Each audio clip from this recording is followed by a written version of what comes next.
이정렬 판사님께서는 서지현 검사 인터뷰 어떻게 보셨습니까? 많은 분들이 굉장히 충격, 분노 이렇게 느끼고 계시는데요. 예.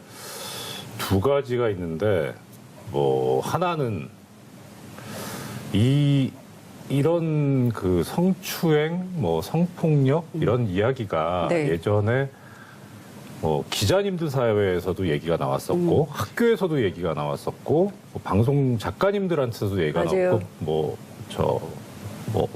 그 미술계에서도 얘기가 나오고 상당히 많이 나왔었는데 네.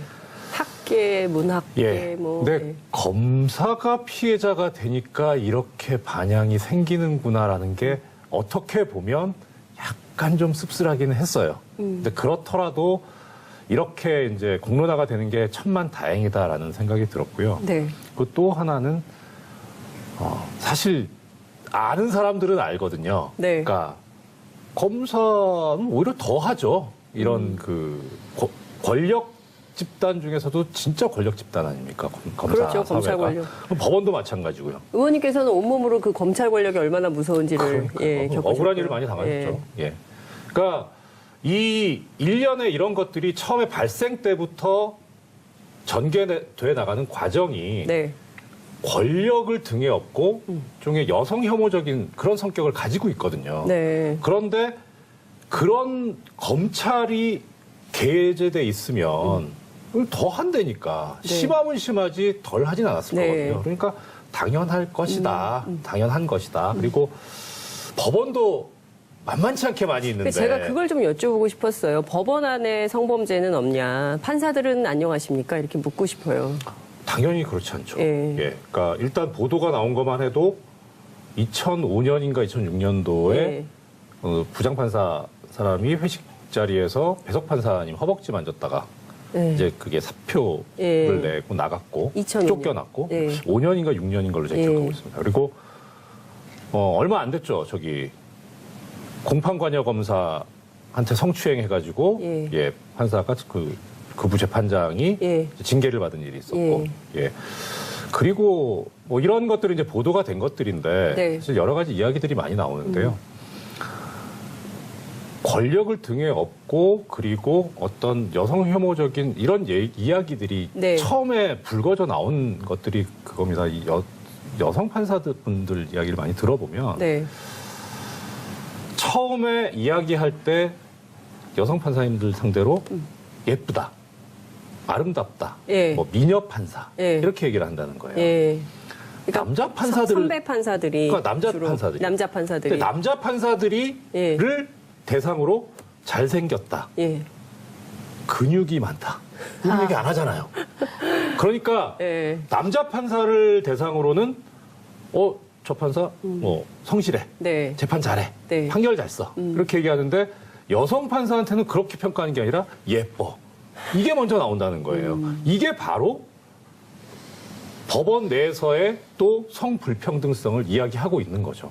그러니까 이런 상황에서 오히려 더 검찰 같은 경우에는 부회식이나 이런 것들이 자주 있기 때문에 네. 그런 은폐되고 작은 집단이지만 그 구성원 자체는 그래도 약간 다수일 수 있는데 네. 법원은 그야말로 독립적이잖아요. 그렇죠. 뚝뚝 떨어져 있으니까 정말 말 못할 피해를 그러니까 드러나지 않은 피해를 당한 판사님들이 상당히 많을 겁니다. 부인께서 부장판사시잖아요. 그 얘기 무슨 후배들로부터 무슨 그런 고민이라든가 아니면 본인이 현직에 있을 때 후배였을 때 연차가 어렸을 때 그때 당했다거나 뭐 이런 얘기를 혹시 전해 들으신 적도 있으세요? 전에 들은 적도 있고 또 다른 판사님 얘기는 잘 안 해요. 네. 그러니까 이제 일단 그럴 때는 가족이 아니라 네. 남성 대 여성인 거죠. 그리고 저만 해도 상당히 그 예전 분위기, 그러니까 가부장적인 분위기, 네. 남성 우월적인 분위기 하에서 법원에 있었기 때문에 네. 사실 그런 걸 이야기한다는 게 네. 그렇게 그다지 도움을 줄 것 그러니까 같지도 여전히 않고. 굉장히 권위주의적인 문화 속에 있고 여성의 역할, 뭐 술자리에 가면은 당연히 뭐 그 연세 많으신 그 선배 판사 옆에는 젊은 여성 뭐 판사가 네. 앉아야 되고 뭐 이런 식의 문화가 여전히 있다는 거 아니에요, 그죠? 뭐 좀 예를 하나 들어드리자면 네. 뭐 앵커께서도 아시겠지만 예. 제가 그 왜 라면 패러디한 그거 가지고 뭐 네네네. 이렇게 저쪽에서 좀 문제를 삼고 나오지 네, 않았습니까? 그러면서 저를 상대로 이제 징계를 하겠다 어쩌겠다 뭐 이런 얘기가 나왔었어요. 네. 그러면서 이제 저를 가리켜서 막말 판사 뭐 이렇게 네. 표현을 하고 그래서 제가 거기까지 지켜보다 좀 너무 기가 찬 거예요. 네. 법원에서 어떤 일이 있었냐면 예. 제 기억으로 아마 이제 매년 2월 달에 법관 정기 인사가 있거든요. 네. 그럼 이제 새로 전입해서 들어오는 법관이 있고 전출해서 나가는 법관이 있잖아요. 네. 환송식도 하고 환영식도 하고 합니다. 네. 뭐 회식을 하는데 하루는 쭉 모였어요. 전입 법관 회식을 하는데 환영식을 하는데 뭐 보통 이제 뭐 법원 검찰도 그럴 거고 분위기가 법원장이 폭탄주를 제조한다 그러죠. 예. 만들어서 예. 쭉 돌립니다. 한 순배씩. 그럼 이제 그걸 받아가지고 한마디씩 해요. 폭탄사라고 하죠, 그거를. 그걸 폭탄사라고. 예. 법원 안에 이제 음주문화를 말씀해 주시는 거예요. 예. 그러니까 그 과정에서 네. 그 자리에 고등법원 부장판사가 있었는데 예. 네, 차관급이죠. 네. 그 양반이 뭐라고 하냐면 오늘 그 30초 스피치 폭탄사는 EDPS로 합시다. EDPS? 응답해설의 그 앞자 딴 거죠. 그래가지고 속으로 뭐 저런 게 다 있나. 근데 그 자리에 차관급이 예, 그 자리에 고등법원 부장판사가 여성 법관들이 다 있는데요. 굳이 기수예요. 그러니까 몇 명 정도 모인 자리였습니까? 제 기억에 한 20명 넘었던 걸로 20명 넘는 자리에서 예. 고법 부장판사 누굽니까? 이름 좀 알려주세요. 그거는 좀 생각해 볼게요. 제가 그분이 워낙 비싼 분이라 네. 소송 걸려서 제가 손해배상을 해야 되면 저 아직 가진 게 없어가지고 제가 좀 돈 좀 모은 다음에 한번 이름 밝히겠습니다. 정말 이게 돈 모아서 얘기할 건 아닌 것 같고 이게 진짜 그래서 그러니까 그런 분위기니까 네. 그런 분위기니까 아니 그래서 정말 했어요? EDPS 하더라고요. 심지어는 어느 여성 부장도 해요. 여성 부장판사도 하더라고요. 예, 그러니까 이게 그 문화가 있으니까 그러니까 이번에 서지현 검사가 얘기했던 것처럼 그거에 대해서 얘기할 수 없는 분위기 또 얘기를 했다가는 자기만 따돌림을 당할 수도 왕따 있는 당할 수도 있는 분위기. 예, 그래서 참 기가 찬 거죠. 그걸 시키는 것도 그렇고 또 그걸 또 그렇다고 하는 네. 것도 그렇고 의원님 그래서 예. 요 마무리로 예. 그래서 제가 그때 예. 그런 짓거리들을 하는데 예. 라면 패러디가 저보고 무슨 징계를 방법이냐. 하겠다 그래서 나를 한 징계. 번만 다음번에 회식해라. 내가 녹음기를 품고 회식 자리를 가겠다. 도대체 판사들이 무슨 짓을 하는지 내가 다 밝혀보겠다. 그런 생각을 했었던 적이 있습니다. 그 예를 들어드릴게요. 이 얘기는 언론에 처음 말씀하시는 거죠? 고법 부장판사가 EDPS로 폭탄사를 했다. 한 두세 군데서 얘기했는데 아 그렇군요. 네, 예. 모르겠어요. 저는 처음 나온 얘기인 줄 알았어요. 팟캐스트였어요. 예. 의원님 법사위 오래 하셨어요. 예, 법사위 오래 했습니다. 그러면은 판사, 검사 많이 만나셨을 거예요. 폭탄사 이런 폭탄 하신 적 있으십니까? 법사위는 네. 사실 이제 언젠가부터 좀 분위기가 바뀌어서 네. 판검사들하고 그런 그 술자리 같은 걸 거의 하지 않습니다. 네. 술자리를 하면 꼭 사고가 날 가능성이 많고 그 전에 사고가 많았었잖아요. 네. 그 전에 국회의원 하면서 법사위원 했던 많은 사람들이 국회의원 출마를 그만두게 된 때는 그 국정감사나 아니면 술을 먹는 자리, 회식 자리에서 일어났던 사고들이 그 다음에 문제가 되면서 네. 했기 때문에 저희들은 사실은 이제 국회의원들과 이렇게 판사, 검사들과 술자리를 갖는 예는 거의 없지요. 예, 거의 없는데 이제 말씀처럼 그 저희가 상명하복 네. 그리고 특히나 바깥 세상은 다 민주화 됐는데 네. 민주화를 외치고 있고 상황이 바뀌었는데 바뀌지 않는 조직이 어쨌든 검찰 조직 그리고 법관 조직도 그래서 요즘 네. 좀 달라지는 거 아니겠습니까? 문제 제기가 나오는 거고 네. 그리고 판사들의 그 전원 회의라고 하는 것들도 네. 생기는 것이고 검사 같은 경우에는 당장 내일 발령이 날 때도 어떻게 네. 발령이 나는지도 잘 모르고 있는다든지 아니면 얼마 전에 네. 그 한 검사가 위에 있는 그 검사로부터 네. 수시로 맞고 결제 서류로 머리를 얻어맞고 그러니까요. 예. 욕을 듣고 허리를 찌르고 이런 것에 의해서 남자 검사가 사실은 고통스럽게 자살했던 경우가 네. 있었잖아요. 마찬가지로 이런 서지현 검사 같은 경우에 네. 얼마나 오랫동안 가슴 속에 묻어 있겠었어요. 8년이라는 얼마나 말이죠. 오랫동안 힘들었을 것이고 이를 악물고 울었다는 거 아니에요? 그리고 잘은 모르겠지만 그녀가 쓴 일기를 네. 보면 그 유산과도 관련되는 네. 그럴 때 입에서 튀어나오는 그 앙다문 그 분노 네. 이런 분노들을 가지고 말 못하는 세월이 과연 서지영 검사만이었겠는가. 네. 이 그 특별히 술을 많이 먹고 네. 또 위아래 상명하복의 조직 문화가 많고 네. 또 위에 사람이 어떻게 평가하느냐에 따라서 자기 승진이 결정되는 그러니까요. 저희가 법사위 하면서 예산을 만듭니다. 네. 꼭 이 예산은 일선에서 밤새워 일하는 검사들에게 네. 줘라라고 예산을. 이름표까지 붙여놓을 정도로 왜냐하면 법무부 그리고 대검 네. 좀 좋은 곳에는 다 가고 싶은 곳일 거예요. 근데 일선에 있는 검사들이 가고 싶으면서도 일선에서 애쓰고 있는 네. 그런데 그 평가가 자기끼리의 조직 문화 속에서 평가, 윗사람에게 얼마큼 잘 보이느냐에 따라 평가. 네. 서지영 검사가 그런 얘기를 하잖아요.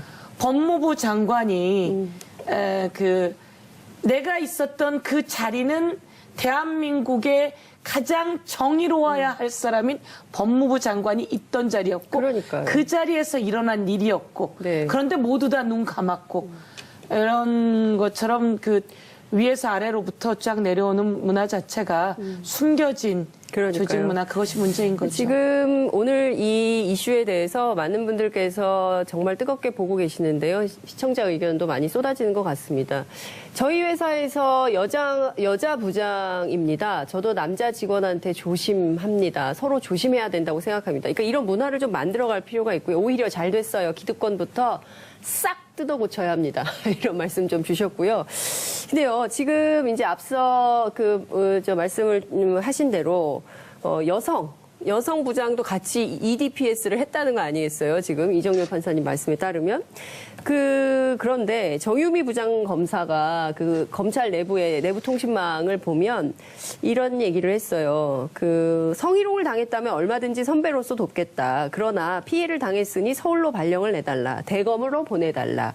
법무부로 보내달라. 이런 요구를 하신다면 도와드릴 수가 없다. 그러니까 마치 서지연 검사가 무슨 내가 이런 일을 당했으니까 그 반대급부로 대검, 그 다음에 법무부 이런 좋은 데로 보내달라는 인사청탁을 하고 있는 것처럼 포장한 걸로 들리거든요. 이런 태도, 그러니까 앞에 그리고 또 이제 이런 어려움이 생길 때 여성 부장검사한테 가서 선배님 제가 사실 이런 일을 당했는데 이걸 어떻게 하면 좋겠습니까? 라고 상의를 했을 때 야, 그거 너 얘기하면은 너만 다쳐. 참어. 이런 얘기를 했을 때 제일 섭섭했다는 거거든요. 이거 어떻게 생각하십니까, 의원님? 너만 다쳐 참아는 별거 아니네요. 오히려 이 얘기에 비하니까. 네. 아니, 8년을 참고 네. 그리고 얼마나 잠을 못 자고 힘들었겠습니까? 그런데 이걸 계기로 대검으로 보내줘, 법무부로 보내줘 라고 하는 메시지로 느꼈다고 한다면 이것은 더 큰 문제라는 거죠. 네. 그리고 이것을 대놓고 네. 이 프로세스에서 올려서 마치 이 사람에게 또 한 번의 가해를 가하는 과정이 아닌가. 네. 저는 여성 부장 판사를 넘어 위에 여성 부장 검사를 넘어 위에 의원님 흥분하셨어요, 지금. 위에 선배 검사, 네. 예. 윗사람으로서 해서는 안 될 얘기라고 네. 생각합니다. 예. 거기다 특별히 진짜 말이 다 안 나오는 지금 상황이에요. 여자 부장 검사가 이렇게 했다는 예, 것에 대해서 있을 수 없는 일이고요. 제가 생각할 때는 이런 말은 말도 안 되는 것이고요. 네. 그리고 이제 다시 한 번 더 여성들이 왜 참고 있는가. 참아, 너만 다칠 뿐이야. 아니, 이 얘기하고 나면 여자가 꼬리 쳤던 거 아니야?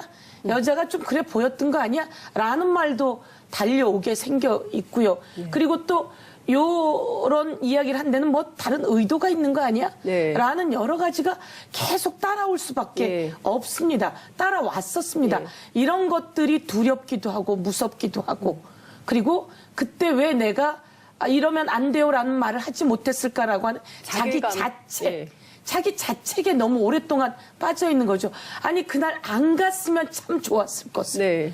그날 안 돼요라고 얘기했으면 참 좋았을 것을. 그런데 이것은 당신의 문제가 아닙니다. 네. 우리 사회가 갖고 있는 조직의 문제. 네. 그런데 그 조직이 특별히 너는 틀렸고 너는 맞았어라고 하는 걸 예. 판단해주는 검찰 조직이라는 거 아닙니까? 그렇죠. 그 검찰 조직에서 더 묻히고 밟히고 눌리고 그래서 이제 용기를 내서 처음 얘기했는데 대검으로 보내달라는 이야기면 안 된다. 법무부로 보내달라는 이야기면 안 된다. 지금 법무부에 있었던 사람에 대한 문제 제기를 하는데 이런 식의 예. 꼬리를 다는 것은 네. 2차, 3차 가해이기 때문에 저는 여기에서는 네.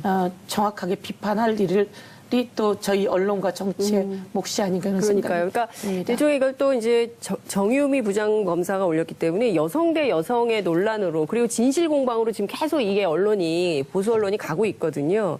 그리고 또 하나 지금 뭐 나온 얘기가 조희진 서울 동부지검장이 어쨌든 이 사건 진상조사단 단장을 맡았는데 안태근 성추행 그런 사람 내가 못 건드린다 이런 말을 여검사한테 했다는 한겨레 보도가 나왔어요. 그런데 오늘 이제 기자간담회를 열어서 나는 그런 얘기 한 적이 없다. 이렇게 자꾸 이 사건의 진실 공방으로 막 몰아가고 있고 또 최교일 의원의 경우에도 누가 그런 얘기를 했냐. 자기는 그런 적이 없다라고 반박을 하고 있습니다. 자, 판사님.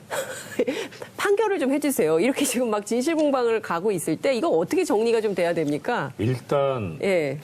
우리 앵커께서 언론계 종사자시라 제가 예. 좀 약간 조심스럽긴 한데요. 네. 아니, 세게 하세요. 예, 괜찮습니다. 지금까지 봐온 언론의 행태, 제가 봐왔던 언론의 행태는 항상 뭐든지 대립구도를 만들더라고요. 갈등 구도. 예. 그러니까 어느 한쪽이 분명히 맞고 다른 쪽은 틀려요. 네. 그런데도 대립구도로 만들고 또 아니면 어느 한쪽은 99%의 목소리와 지지를 받고 있는데 1%하고 같은 비중으로 또 구도를 만들어요. 그 태극기 촛불 때 그러지 않았습니까? 그렇죠. 예. 그러니까 지금 이 사건에서 만약에 언론이 네. 사회적 공기로서 여론을 선도한다고 그렇게 자부한다면 네. 이 사건의 본질은 뭡니까?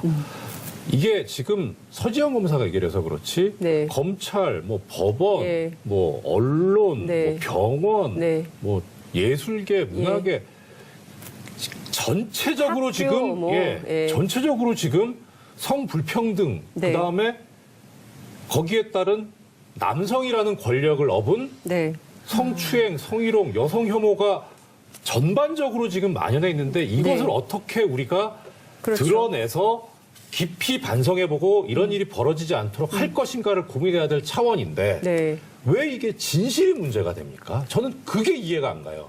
그러면 이 언론은 예. 있을 필요가 없죠. 전 여기 이렇게 동감 팻말 이런 거 있으면 들고 싶어요. 예. 그러니까 지금 이 사건의 중요한 것은 진실 공방에서 네가 잘했냐 내가 잘했냐 따지는 게 아니라 이 사건 자체를 놓고 그리고 좀 관계자들이 사과를 먼저 해야 되는 거 아닙니까? 그 교회에 가서 기도 먼저 할 것이 아니라 이런 생각이 좀 드는데 최교일 의원님이 자유한국당 의원이잖아요. 그 국조특위도 하고 뭐 이런 분인데 최순실 박근혜 국정농단 사태 때 말이죠. 이 성추행은 프라이버시이기 때문에 그걸 막 자꾸 드러내놓고 떠들면 안 된다 이런 주장을 했어요. 어떻게 보세요? 이 인식은? 전혀 모르는 일이라면서요, 처음에는. 전혀 모르는 일이고 네. 아무것도 모르는 일인데 왜 날 끌어들이는지 모르겠다라고 그래요, 예. 이야기를 했잖아요. 네. 그리고 두 번째는 임은정 검사가 어떻든 증언을 또 했지요. 네. 불러서 갔더니 내 어깨를 두드리면서 하는 말 이것은 격려야. 그러니 들쑤시고 다니지 마. 네. 라고 했다는 말이 나오고 나니까 네. 그다음 하는 말이 담당 검사가 서지영 검사가 그것을 뭐 문제시하지 않았다라고 예. 하는 말로 하면서 말이 바뀌고 있는 네, 거죠. 말이 바뀌고 있죠. 예, 말이 바뀌고 있는데 중요한 것은 문제가 있을 때 문제가 있다. 그리고 그때 잘못된 것이다라고 지적하고 끝났다면 네. 오히려 그때 그 모든 사람들이 다 해결됐을지도 모르는 거죠. 예. 그런데 그것을 위에 있는 사람이라고 해서 네. 덮는 것이 아니라 누르고 감췄다라고 하는 게 지금 나와 있는 논란에서는 감췄다라고 하는. 네. 그래서 그러면서 이 서지영 검사에겐 계속 불이익이 오는 과정이었다라고 네. 한다면 저는 이건 엄청난 문제라고 생각합니다. 직권의 엄청난 남용이 되는 네. 거죠. 자신의 권력이 무엇이길래 네. 그것을 덮고 누른 다음에 또 다시 불이익을 줬는가. 만약에 그게 사실이라고 여기에서 사실이라고 얘기되고 있기 때문에 네. 이 자체가 엄청난 문제이고 이 부분에 대해서는 지금 우리 판사님 말씀 그리고 또 앵커님 말씀처럼 지금 이 시점에 이 얘기가 되었으니 네. 우리는 그 전에 있는 것들을 다 정리해서 네. 문제가 되는 것을 정리하고 그리고 이제 이 사회에서 더 이상 이런 일들은 용납되지 않는다. 남성, 여성 1대1 양성 평등 관계가 명확하게 만들어져야 사회가 올바로 갈 수 있다 이렇게 볼 것 같습니다. 앞서 이제 언론 비판하셨는데 저도 이제 공감을 하는데 또 한편으로는 언론의 입장에서 보자면 이게 검찰에서 누군가 그런 얘기를 하기 때문에 기사가 나오는 거거든요. 그렇죠. 예, 그런 얘기를 안 하면 기사가 안 돼요. 근데 누군가는 그 얘기를 하고 있기 때문에 이게 기사가 되는 거고 대서특필 의도적으로 뭐 더 크게 보도하고 더 축소 보도하고 뭐 이런 차이는 있겠지만 네. 사실이 있기 때문에 그런 거거든요. 그렇죠. 그런 사실이 있는 것까지는 좋은데 네, 그러니까 그거를 저는 어떤 거냐면 검찰 내부가 이것을 네. 자성하고 반성하고 이게 아니라 자꾸 진흙탕 싸움으로 만들어서 가는 것은 어떻게 보시냐는 거죠. 특히 이제 그 박상기 법무장관에게 문제 제기를 한 바 있었다는 보도가 또 나왔어요. 그런데 왜 지금까지 이 사건이 해결되지 못하고 왔을까에 대한 의문도 국민들은 있는 거거든요. 그렇죠. 네. 두 가지입니다. 하나는 사실을 얘기하는 건 좋은데 네. 그 사실을 과연 국민들이 알 필요가 있는 사실이냐. 네. 정유미 부장검사가 뭐 이런 말을 했다고 하는데 저는 오늘 처음 알았거든요. 예. 이걸 왜 알아야 됩니까, 우리가? 쓸데없이.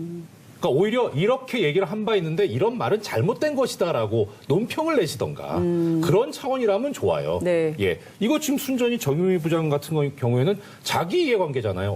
서지현 검사가 이건 막 이름이 나오고 뜨고 있네. 네. 이렇게 해서 요직으로 가면 내 자리가 위태로울 것 같은데 어쩌지? 이거 아니에요? 저는 그렇게밖에 안 읽힙니다. 예. 그러니까 이거는 자기의 이해관계가 관련돼 있는 거지. 이게 왜 검찰 내부 통신망이 이 프로스에 올라가는지 공개적으로 그냥 둘이 만나서 얘기를 하시든가. 네. 예, 그랬으면 좋겠고 그 다음에 이 사건 관련해서 법무부에 얘기 들어갔어요. 네. 법무부 장관이 지시했습니다. 지금 여기에 서지현 검사의 법률 대리인이라고 하는 김재련 변호사가 그런 얘기를 하던데 네. 김재련 변호사 이런 얘기할 자격 없습니다. 그냥 막 화해치유자단 들어가가지고 뭐 했습니까?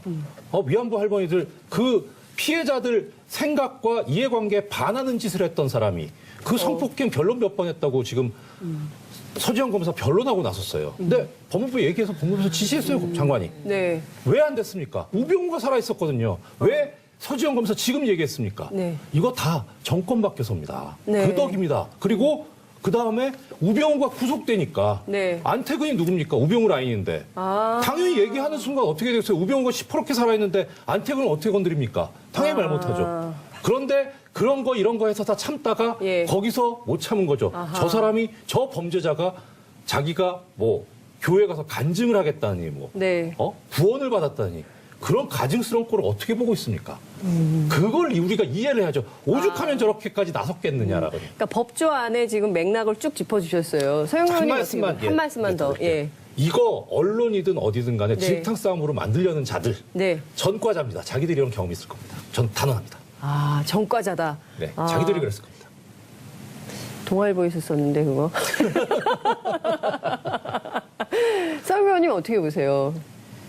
지금 말씀하신 것처럼 네.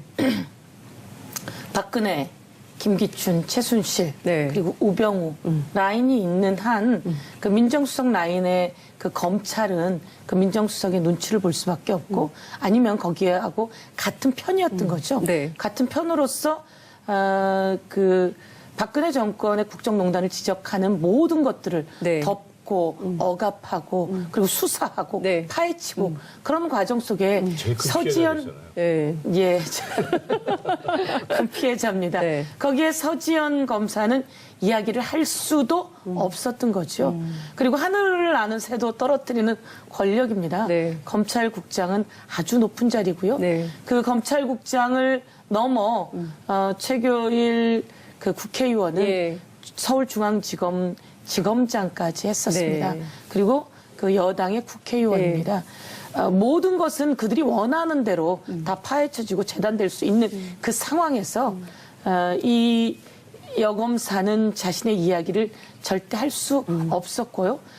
수많은 사람들이 네. 우리 이정열 판사님처럼 이건 아닌데 라고 하는데도 말 못하고 참아온 사람들이 많은 거죠. 그리고 저는 여기에서 지금 문무일 검찰총장을 비롯해서 네. 검찰이 이야기하지 않았습니까? 철저히 조사하겠다. 네. 그리고 문제가 있는 것 다 드러나겠다. 네. 라고 했으니 예. 철저히 조사하고 문제가 있는 것 드러나게끔 예. 해야 한다고 생각합니다. 가다가 예. 또 유야무야하거나 머뭇거릴 수 있기 때문에 그러지 못하게 그러니까요. 옆에서 채고 나가야 되겠죠. 언론이 감시를 해야죠. 그리고 더 충격적인 것은 그 서지영 검사가 얘기했던 성폭력 사건이 정말 사실로 존재한다는 거고요. 이것이 사실이고 그 관계자가 있다면 이것도 명명백백하게 밝혀서 반드시 처벌해야 되는 사건이다. 이런 말씀을 좀 드리면서 검사 하다가 또 판사 하다가 사고 쳐서 문제 생겨서 옷 벗으면 변호사 하면 되지 뭐. 이런 거거든요. 그래서 변호사 개업할 때 윤리 기준을 높여서 이런 사람들 변호사도 하지 못하게 해야 되는 거 아니냐라는 여론도 있습니다. 변호사 되는 거 별로 그렇게 안 쉽습니다. 아, 그래서 사고장 하는 거예요? 되게 어렵습니다. 네. 이정렬 예. 판사님 변호사 못하신 얘기 들으니 가슴이 아프더라고요. 정말 그래서 의원님 누명 쓰신 게 훨씬 더 큽니다. 아, 왜 그 이러세요? 당시- 이런 분위기 아닌데. 그 당시 변호사회는 어떤 의도를 가지고 이정렬 판사님의 변호사 업무를 막았는가 다시 한번 그것도 돌아봐야 된다고 생각합니다. 저도 마찬가지로 문제가 있는 것을 지적했다가 네. 당시 변호사회가 저에 대한 문제 제기를 했었어요. 그리고 성명서까지 내더라고요. 네. 근데 나중에 그게 사실이 아니라 내리는 일도 있었는데요. 네. 저는 간혹 조직과 집단이 그 옳지 못한 곳에 대해서 옳지 못하다라고 이야기하는 것이 아니라 그 앞장서는 경우도 있다라고 생각이 들고요. 네. 그런 것에 대해서 한번 돌이켜 그 집단이 반성해야 된다라는 생각을 하고 지금 우리 앵커께서 말씀하신 것처럼 네. 이러한 사례가 밖으로 나가서 변호사 하면 돼라고 하는 세상을 만들지 않도록 네. 작업을 해야죠. 대법관을 퇴임하고 나오면 얼마나 많은 정관 예우가 그렇습니다. 있는가라고 하는 것 때문에 제가 얼마 전에 대법관 2분 청문회를 했는데요. 청문회 하면서 그분들 이야기했습니다. 대법관 하면 절대 변호사 하지 않겠다. 그리고 사회 공익을 위해서 네. 하겠다라고 한 것처럼 검사를 해서 이런 일이 있으면 나오면 그냥 변호사 하면 돼. 네. 이러지 못하게 네. 이제 제도를 바꿔 나가야지 된다. 이렇게 말씀드리고요. 제가 그 어떤 할머니가 계셨어요. 네. 어떤 할머니가 자기가 어린 시절에 성폭행을 당한 거예요. 성폭행을 당했고 결혼을 했어요. 결혼하고 자식들을 낳았고 자식들이 또 이제 결혼했어요. 이제 할머니가 돼서 이제 찾아오신 겁니다. 저 사실은 과거에 이런 일이 있었는데 이거 성폭행 당한 거 맞지요? 라고. 조금 전에 앵커께서 말씀하신 것처럼 검찰 내에 이제 서지영 검사의 이야기로 성폭행이 있었던 것이 사실로 이야기되고 있다라고 네. 되고 있지 않습니까? 그런데 그 자신이 그것을 내놓기까지 얼마나 두렵겠습니까? 얼마나 두렵고 검사라고 하는 자리가 있고 여성이라고 하는 자리가 있고 엄마라고 하는 자리가 있고 그리고 관계라고 하는 것들이 있는데 네. 여기서 이 과정에서 이것이 낱낱이 드러나되 그 피해자에게 또 다른 피해가 가지 않게 네. 하는 것이 꼭 필요하고 우리는 이제 당신들은 사회를 네. 바로잡아 나가는 가장 귀한 역할을 한 분들이다라고 보호해야 될 것 맞아요. 같습니다. 진짜 좋은 말씀 해주셨는데요. 이게 낙인을 딱 찍어가지고 그랬다는 거 아니야 뭐 이러면서 지금 계속 이상한 소문을 내고 있는 거거든요. 근데 그렇죠. 그렇지 않고 이 사건에 정말 그 천착해서 본질이 무엇인지 파악하고 제2차, 3차 피해가 없도록 해야 된다는 말씀은 진짜 중요한 말씀이신 것 같습니다. 시간이 많지 않아서 이 얘기를 꼭 해야 되는데요. 판사 블랙리스트 관련해